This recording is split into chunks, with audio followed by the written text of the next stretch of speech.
Sir, अभी आपने एक भर्ती कंप्लीट की उत्तर प्रदेश में, और ये भर्ती इस तरीके की थी कि पूरी हिंदुस्तान ने इसको सराहा, पूरी ईमानदारी के साथ हुई, किसी भी प्रकार की शिकायत कहीं से नहीं हुई। तो कैसे ये पूरा किया आपने पूरी भर्ती का? संजीव जी, हम लोगों ने 1,37,000 लोगों का टोटल रिक्रूटमेंट वर्तमान सरकार के गाइडेंस में, निर्देशन में किया है, जिसमें अभी हाल में हम लोगों ने 49,000 कर्मचारियों का रिजल्ट निकाला है।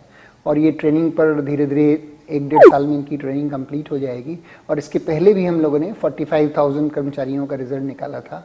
अभी हमारा जो फ्यूचर प्लान है, जो गवर्नमेंट ने, माननीय मुख्यमंत्री जी ने हम लोगों को अनुमति जिस चीज़ की दे दिया है, वो 6,000 प्लस सब इंस्पेक्टर्स की भर्तियों का है, और जेल विभाग में भर्तियां हैं, और उसके साथ ही साथ 2,000 फायर डिपार्टमेंट की भर्तियां हैं। और वो बहुत जल्दी हम जेल और फायर डिपार्टमेंट की जो भर्तियां, उसके लिए कंपनी का भी सिलेक्शन कर चुके हैं, और सारा चीज़ों का तैयारी हो चुकी है। बस थोड़ा सा कोविड-19 का इफेक्ट थोड़ा कम हो जाए तो हम उसमें डेट अनाउंस कर देंगे। और मेरा अनुरोध ये भी है कि जो लड़के फॉर्म भर चुके हैं, करीब 8 से 9 लाख लड़के फॉर्म भरे हैं, तो उनसे मेरा अनुरोध है कि वो इस लॉकडाउन के दौरान अच्छी से अपनी तैयारी करते रहें, और जैसे ही लॉकडाउन नॉर्मलाइज होगा ये सिचुएशन, तो हम तुरंत उनका एग्ज़ाम करवाएंगे। और मेरा अनुरोध ये भी है कि जो सब इंस्पेक्टर के लिए एस्पायर कर रहे हैं, उसके लिए हम लोग प्रोसेस ऑलरेडी स्टार्ट कर दिए हैं, गवर्नमेंट से अनुमति भी मिल गई है, और जैसे ही नॉर्मलाइज होता है तो हम उसको जो है एडवर्टाइज करेंगे, जिससे कि जो एस्पिरेंट हैं वो अपना फॉर्म भर सकते हैं। सर, पहले जो भर्तियां होती थीं, उत्तर प्रदेश की बात करें या देश की बात करें, तमाम आरोप उन पर लगते थे, लेकिन आपके द्वारा जो भर्ती अभी की गई है, एक भी आरोप नहीं है। तो कैसे संभव ये हो पाया सर? क्या स्ट्रेटजी आपकी रही इसके पीछे? देखिए, हम लोगों का टोटली 100% ट्रांसपेरेंट सिस्टम है। लड़कों की जो कॉपियां होती हैं, 3 कॉपियां होती हैं, एक हमारे पास होती है, एक कंपनी के पास होती है, एक लड़का अपने पास रखता है। जो भी लड़के दौड़ के लिए कॉल किए जाते हैं, वो टोटली मेरिट के आधार पर, जिसको कि इंटरनेट पर हम लोग डिस्प्ले कर देते हैं। और फाइनल जो मेरिट हम जारी करते हैं, उसमें हर लड़के का, जैसे हमने 49,000 लड़कों का रिजल्ट जारी किया, तो हर 49,000 लड़कों का डिसेंडिंग ऑर्डर में हर बच्चे का मार्क्स कोई भी आदमी देख सकता है। और एक बच्चा पूरे 49,000 का दे सकता है, कैसे उसकी मेरिट बनी है, उसका क्या स्थान है। और जैसे 49,000 में करीब 12,000 लड़के ऐसे थे जो मेरिट में कम होने के कारण नहीं सिलेक्ट हो पाए। हम लोगों ने उनका भी नंबर डिस्प्ले किया कि आपके नंबर कितने हैं, बॉटम कट ऑफ कितना है, और कितने नंबर का गैप रह गया। तो आप सरप्राइज होंगे कि बच्चों के गैप करीब 0.5 नंबर, 1 नंबर, 1.5 नंबर इससे मिस किए हैं, जिसका मतलब ये हुआ केवल एक प्रश्न अगर सही हो जाता तो शायद वो मेरिट में होते। तो ऐसे बच्चों के लिए हमने कहा है कि आपको डिस्करेज होने की जरूरत नहीं है।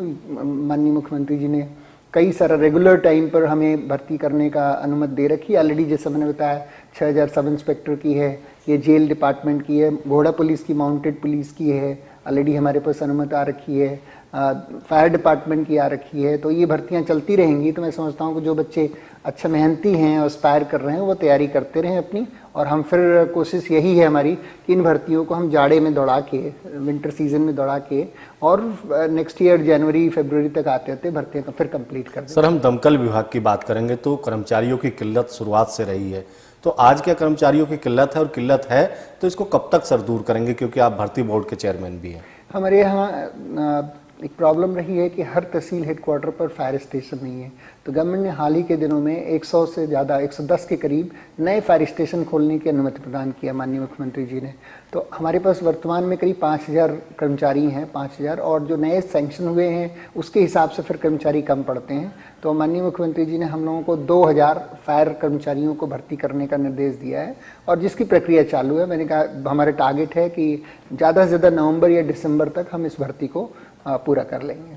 सर, गर्मियों में आग बहुत ज़्यादा लगती है, कई ऐसे इलाके होते हैं जैसे कुकरेल के जंगल में भी आग लगी, तो इसके लिए आप गर्मियों की कोई खास स्ट्रेटजी है आपके पास? गर्मियों में देखिए, हमने अभी कुछ ही 10-15 दिन पहले करीब 65 गाड़ियाँ फील्ड में, नई ब्रांड न्यू गाड़ियाँ 5,000 और 10,000 लीटर की कैपेसिटी की फायर ब्रिगेड गाड़ियां हमने उपलब्ध कराई हैं, फायर स्टेशंस को दिया है।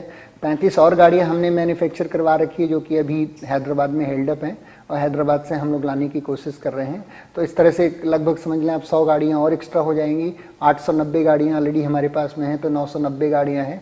तो संसाधन सरकार ने काफ़ी ठीक ठाक दिए हुए हैं, और हम लोगों की कोशिश यही है कि कोऑर्डिनेशन के जरिए अगर कहीं आग लगती है तो इमीडिएट असेसमेंट होता है कि कितनी गाड़ियों की ज़रूरत होगी। पहली गाड़ी तो रश करती ही है, लेकिन जिस समय वो रनिंग कंडीशन में होती है उसी समय असेसमेंट करती रहती है कि कितनी गाड़ियों की ज़रूरत होगी। चूँकि सारी गाड़ियाँ रेडियो कनेक्टेड हैं, इसलिए इमीडिएटली हम लोग या तो दूसरे fire station, near by fire station या फिर दूसरे डिस्ट्रिक्ट से भी गाड़ियों को बुलाते हैं। सर, एक वाटर फिलिंग स्टेशन की बात करें, वाटर फिलिंग पॉइंट जो आपके होते हैं, आग उनसे दूर लगती है तो पानी के लाने और ले जाने में बड़ी दिक्कत होती है, तो क्या दमकल विभाग water filling point Uttar Pradesh में बढ़ाने का काम करेगा? ये जो आप कह रहे हैं बहुत अच्छा प्रश्न है। कई बार ये डिफ़िकल्टी आती है। सिटीज़ में तो वाटर पॉइंट्स होते हैं, लेकिन कहीं अगर सिटी से बाहर निकल जाए तो वाटर पॉइंट्स की दिक्कत होती है। तो ये चीज़ तो हम लोगों ने हमेशा फोकस किया है। जो डिस्ट्रिक्ट मजिस्ट्रेट्स के साथ कोऑर्डिनेशन मीटिंग होती है कि जब भी कोई सिटी प्लान करें, नया सिटी प्लान करें, नई कॉलोनी प्लान करें, तो उसमें वाटर पॉइंट्स, हाइड्रेंट पॉइंट्स ज़रूर दें और हाइड्रेंट पॉइंट्स चालू रहने चाहिए। इस पर हम लोगों का विशेष फोकस है। लोकल स्तर पर जो डिस्ट्रिक्ट मजिस्ट्रेट एसएसपी हैं, उनसे हम लोग हमेशा कंटिन्यूसली अनुरोध करते हैं। सर, दमकल विभाग में एक और बड़ी समस्या ये है कि राजधानी लखनऊ की बात करें या फिर अन्य महानगरों की बात करें, सर, संकरी गलियां होती हैं, पतली पतली गलियां होती हैं और उसमें दमकल विभाग की जो गाड़ियां हैं बड़ी लंबी चौड़ी, वो पहुंच नहीं पाती हैं। तो इसके लिए इस अल्टरनेट कोई सिस्टम, कोई व्यवस्था दमकल विभाग ने की है? जो सकरी गलियां हैं, पुराने सिटीज़ हैं, उनमें ये प्रॉब्लम बहुत है।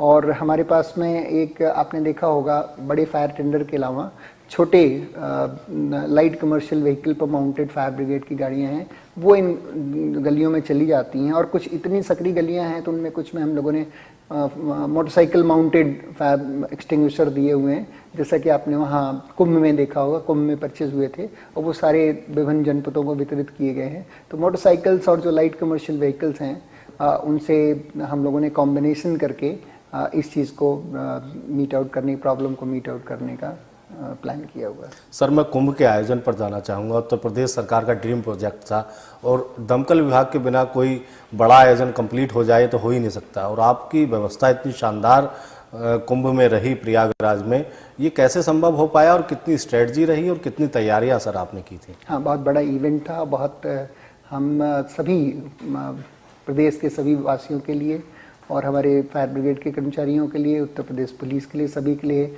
इतना सफल आयोजन करना बहुत गर्व की बात रही है। और उसमें फायर ब्रिगेड कर्मचारियों का, जैसा आपने कहा, बहुत बड़ा योगदान रहा है। और हम सभी को अपने फायर कर्मचारियों के ऊपर नाज है और 24 घंटे दिन रात एक करके वो हमेशा इस काम में जुटे रहते हैं। और उस समय भी इतनी भीड़ थी, इतनी समस्याएं थी, उसके बावजूद भी हमेशा ये कर्मचारी जुटे रहे हैं, जिसके लिए हम लोग हमेशा अपने कर्मचारियों के लिए, चाहे वो लीडिंग फायरमैन हो, ड्राइवर हो, सबके योगदान की हम सराहना करते हैं हम लोग हमेशा। सर, आपके विभाग के कर्मचारी अपने घर से दूर रहकर अपने कर्तव्यों का निर्वहन करते हैं, तो ऐसे में लगातार विपरीत परिस्थितियां हैं, कोरोना महामारी चल रही है, पूरे देश नहीं पूरी दुनिया इससे परेशान है, तो आपके द्वारा क्या कोई प्रिकॉशन के किट उनको दी गई हैं या क्या, किस तरीके की तैयारी? हम लोग अभी गवर्नमेंट ने 35 लाख रुपए कुछ दिन पहले ही रिलीज़ किया है। अदरवाइज भी हमारे पास में बजट रहता है, उसका हमने immediately sanitisation kits, personal protection equipments जितने हैं, ये सारे ग्लव्स और मास्क, ये सब खरीदने के लिए अपने कर्मचारियों के लिए दिया हुआ है पैसे की कोई दिक्कत नहीं है। और हम लोगों ने अपने कर्मचारियों को कहा है कि स्पेशली जहाँ पर बहुत हॉट स्पॉट एरिया है, वहाँ हमारे कर्मचारी जा रहे हैं, अंदर सैनिटाइज कर रहे हैं, तो उन स्थानों पर बहुत सजग रहने की ज़रूरत है, जिससे कि इसका स्प्रेड उनमें कर्मचारियों में ना हो। तो वो मास्क और पर्सनल प्रोटेक्टिव इक्विपमेंट्स पहन के जा रहे हैं। सर, उत्तर प्रदेश सरकार की बात करें तो तमाम प्रयास सरकार ने कोरोना के संक्रमण को रोकने के लिए किए हैं, लेकिन लगातार कोरोना संक्रमित मरीजों की संख्या बढ़ रही है, तो क्या आप प्रदेश सरकार की जो तैयारियां हैं उनको जायज़ मानते हैं या मुकम्मल मानते हैं उनको? नहीं, जहाँ तक फायर ब्रिगेड के कर्मचारियों का प्रश्न है, 24 घंटे दिन रात पब्लिक की सेवा में लगे हुए हैं। और उसी तरह से आप उत्तर प्रदेश पुलिस के भी कर्मचारी देख लीजिए, हमेशा मुझे नहीं लगता कोई भी कर्मचारी अपने कभी घर गया होगा जब से प्रॉब्लम शुरू हुई। और सभी का मनोबल बहुत ऊंचा है और सभी दिन रात एकजुट करके जनता की सेवा करने में लगे हुए हैं। मैं समझता हूं कि बहुत जल्दी ही इस समस्या से निजात मिलेगी।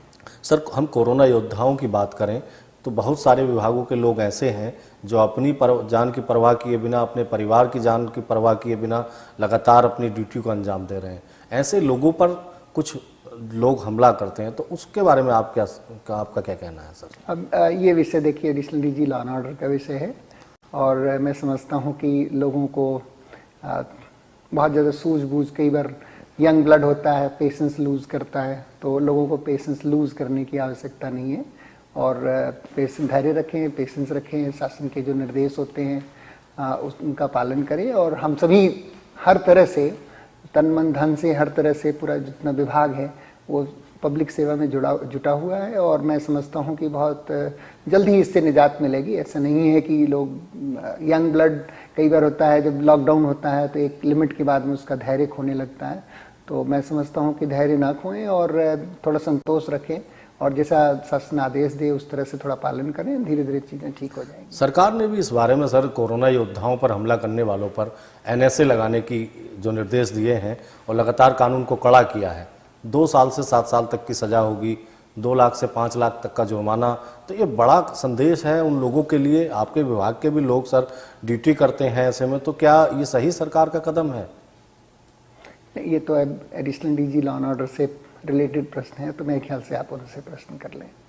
सर आप भर्ती बोर्ड की ये मैं इतना जरूर कहूँगा क्योंकि फायर के भी कर्मचारी इस काम में लगे रहते हैं, तो जहाँ तक इस तरह के कानून का प्रश्न है, हमेशा इस तरह के कानून मदद करते हैं और डिटर करेगा जो कि लोग इस तरह की खुराफात करना चाहते हैं। सर मैं भर्ती बोर्ड की बात करना चाहूँगा, तो अब क्या भर्ती बोर्ड विभाग की क्या स्ट्रेटजी है, किस तरीके से भर्तियां आगे की जाएंगी और कितनी वैकेंसीज होंगी सर, आप उसके बारे में सर कुछ बताइए। जहाँ तक भर्ती बोर्ड का प्रश्न है, 2 उसके विंग्स हैं, भर्ती बोर्ड है, प्रमोशन बोर्ड है। तो प्रमोशन में हम लोगों ने अभी भी इस समय भी अपने किसी कर्मचारी का प्रमोशन नहीं रोका, चाहे रात को करना पड़े, हम लोगों को बैठना पड़े, लेकिन जब भी प्रमोशन कमेटीज़ होती हैं, चाहे रोटेशन में घर घर जाके हम लोग साइन करते हैं, चाहे वीडियो कॉन्फ्रेंसिंग के जरिए करते हैं, कभी भी इस समय भी अपने किसी भी कर्मचारी का जिस दिन आता है 2 या 3 दिन के अंदर हम लोग क्लियर करते हैं। ये तो प्रमोशन की बात हुई। जहाँ तक रिक्रूटमेंट की बात है, इस समय करंट कंडीशन में इमीडिएटली तो हम एग्ज़ाम्स नहीं करवा सकते। हमारा जो सबसे बड़ा टारगेट है इस वर्ष का वो सब इंस्पेक्टर्स का एग्ज़ाम करवाना, क्योंकि सब इंस्पेक्टर की हमारे पास कांस्टेबल की अब कमी नहीं है, सफिशिएंट संख्या में है। टोटल ओवरऑल तो कुछ कमी जरूर रहेगी, लेकिन जहाँ तक फंक्शनल नेसेसिटी की बात है, मैं समझता हूँ कि 1,37,000 कर्मचारी आ गए हैं, तो उससे बहुत ही ज़्यादा किल्लत नहीं होगी। सब इंस्पेक्टर्स की दिक्कत जरूर है, वो हमारा टारगेट है कि इस वर्ष विंटर सीजन के पहले हम सब इंस्पेक्टर्स की भर्ती करने की कोशिश करेंगे।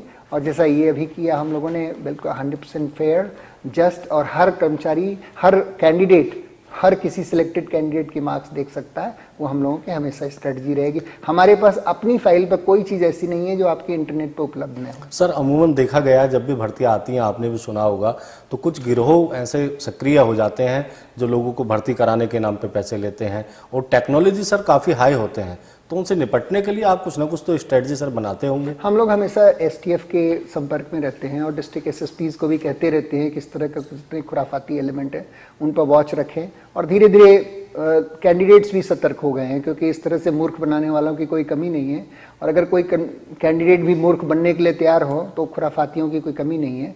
तो इसलिए मेरा यही निवेदन है कि किसी भी इस तरह के अपराधी के संपर्क में ना आए, और कहीं भी कोई तकलीफ हो तो हम लोग सभी अधिकारी बैठते हैं रिक्रूटमेंट बोर्ड पर, दरवाजे खुले हैं, किसी समय कोई भी वॉक इन कर सकता है, आके हम लोगों से मिल सकता है। किसी तरह की कोई समस्या होती तो हम लोग उसकी बात सुनते हैं, और क्वेश्चन पेपर जब होता है तो उसकी कॉपी उनके पास रहती है, उत्तर की भी कॉपी रहती है, अपना सब कुछ मिलान कर सकते हैं। तो इससे ज़्यादा और ट्रांसपेरेंट क्या किया जा सकता है। सर उन युवकों को क्या कहना चाहेंगे जो पुलिस की तैयारियां कर रहे हैं अभी? हाँ, मेरा यही कहना है कि थोड़ा सा कोविड-19 का डिस्टर्बेंस जो है, इससे कदापि हतोत्साहित ना हो। धीरे धीरे परिस्थितियाँ बहुत अच्छी हो जाएंगी, मैं समझता हूँ अर्थव्यवस्था भी बहुत अच्छी हो जाएगी, और हम लोगों ने इंटरनली पूरी प्रिपरेशन कर रखी है। थोड़ा सा नॉर्मलाइज होने दीजिए, तो इमीडिएटली एग्ज़ाम्स की डेट्स का हम लोग रिलीज़ करेंगे, जिससे कि जेल डिपार्टमेंट की है, माउंटेड पुलिस डिपार्टमेंट की है, और हमारी फायर डिपार्टमेंट की भर्तियों को हम लोग बहुत जल्दी करने की कोशिश करेंगे। सर एज ए भारतीय नागरिक आप देश की जनता से क्या अपील करना चाहेंगे?